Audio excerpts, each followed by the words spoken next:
ముఖ్యంగా పెద్ద ఎత్తున విచ్చేసిన అక్కలకు చెల్లెళ్లకు మీ అందరు కూడా చేతులెత్తి నమస్కరిస్తూ ఈరోజు శ్రీరాముల వారిని దర్శనం చేసుకొని వారి పాదాల దగ్గర ఇందిరమ్మ ఇల్లు కార్యక్రమాన్ని చెప్పిన మాట ప్రకారం ప్రారంభిస్తున్న సందర్భంగా తెలంగాణలోని యావత్ పేద ప్రజలందరికీ కూడా శుభాకాంక్షలు తెలియజేసుకుంటూ పేదవానికి సొంత ఇల్లు అనేది కళ.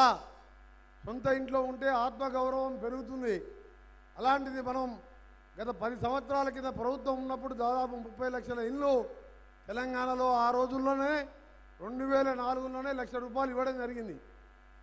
కానీ మాయ మాటలతో అధికారంలోకి వచ్చిన కేసీఆర్ గారు 7 లక్షల కోట్లు అప్పు చేసి కూడా ఒక్క ఇల్లు కట్టలేదు.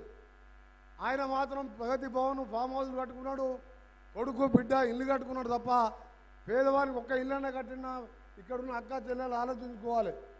అందుకనే ఈరోజు 6 గ్యారంటీల్లో ముఖ్యమైన గ్యారంటీ శ్రీరాముని పాదాల వద్ద గౌరవ ముఖ్యమంత్రి గారు ఇవాళ ఇందిరమ్మ ఇళ్ళని ప్రారంభించుకున్న సందర్భంగా మీ అందరికీ ఒకటే మాటిస్తున్నాం.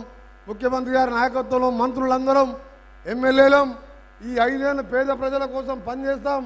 మీ అందరికీ కూడా చెప్పిన కార్యక్రమాలు చెప్పని కార్యక్రమాలు ప్రతి ఒక్కరికి ముఖ్యమంత్రితో పాటు అందుబాటులో ఉండి పనిచేస్తామని చెప్పి మీ అందరికీ కూడా హామీ ఇచ్చుకుంటూ ఇప్పుడే యాదాద్రి లక్ష్మీనరసింహ గారిని యాదగిరిగుట్ట లక్ష్మీనరసింహని దర్శించుకొని ఇక్కడికి రావడం జరిగింది.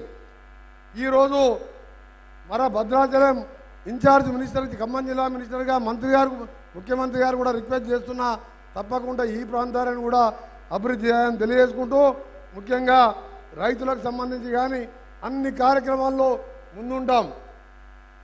ఇక పోతే ఎన్నికలు కూడా దగ్గరకు వస్తున్నాయి. ఇంకా 40 రోజుల్లోనే పార్లమెంట్ ఎన్నికలు వస్తున్నాయి. మొన్న ఎన్నికల్లో ఏ విధంగా మీరు ఆశీర్వదించి కాంగ్రెస్ పార్టీని అధికారంలోకి తీసుకొచ్చి ఇలా ఇందిరమ్మ పథకం కింద ఇల్లు కట్టుకుంటున్నాం, బస్సులలో ఉచితంగా పోతున్నాం, 500 గ్యాస్ సిలిండర్ ఇస్తున్నాం. మళ్ళా ఇంకా కూడా ఇలాంటి కార్యక్రమాలు ఇంకా ఎక్కువ చేయాలంటే తప్పకుండా మీరందరూ కాంగ్రెస్ పార్టీని మంచి మెజార్టీతో గెలిపించాలి. ఇక్కడ బలరాం నాయక్ గారు ఎంపీగా పోటీ చేస్తున్న అభ్యర్థిని పెద్ద ఎత్తున మెజార్టీతో గెలిపించాలని మీ అందరికీ తెలియజేసుకుంటూ గతంలో ఒకటి చెప్తున్న చివరిగా మన గవర్నర్ గారు ఉండే పెద్ద మనిషి ఆయన కాళేశ్వరం డ్యామ్ కడతప్పుడు ఆయనని సీఎం కేసీఆర్ గారి కాళేశ్వరం రావు అని పెట్టిండు. ఆఖరికి ఇలా బీఆర్ఎస్ పార్టీ ఏంటంటే కాళేశ్వరరావు అయింది. ఆ పార్టీ రోజు రోజు ఖాళీ అవుతున్నది.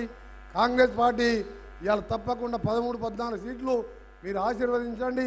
ఇంకా మంచి పనులు చేస్తూ 10 సంవత్సరాల పాటు తెలంగాణ ఇచ్చిన సోనియా గాంధీ రుణం తీసుకుంటూ అన్ని కార్యక్రమాలు చేస్తామని తెలియజేసుకుంటూ మరొకసారి ఇందిరమ్మ పథకం లాంచ్ చేస్తున్న మా ప్రభుత్వానికి ప్రజలు పార్టీలకు అతీతంగా ఆశీర్వదించాలని కోరుకుంటూ సెలవు తీసుకుంటున్న అందరికీ నమస్కారం.